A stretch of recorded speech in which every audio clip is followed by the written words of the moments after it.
I've got this shot where I've done a rough transition and blend between a walk cycle I've created and a trot on this snow leopard.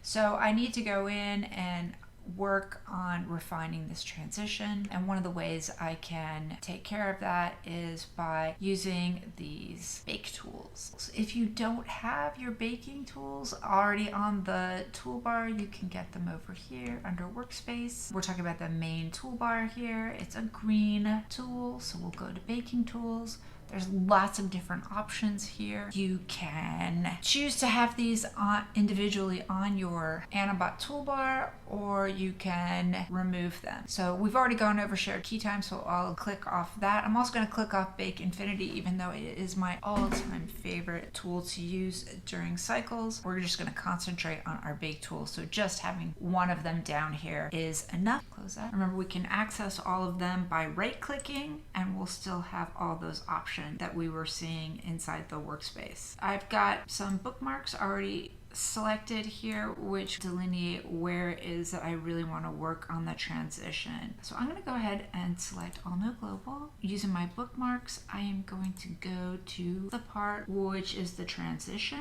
It will frame it for me nicely inside the graph editor, and on the toolbar, here's where I want to work on my animation. I've got like some foot slipping, especially here with these back feet that I want to correct. And I might want to anticipate him going into it with his head or chest. And I definitely am going to want to work on the transition of the tail. Probably spread that out over several frames. With all of that in mind, let's talk about the bake tools. Select everything on our timeline and bake this out to sort of preserve what it is that we have. So you can bake on 2s, 3s, 4s, or at a custom interval. We can choose to preserve our anim curve shape. You could definitely say to solve any gimbal interpolation problems. So why don't we check that? And we'll bake on 2s for just this particular section.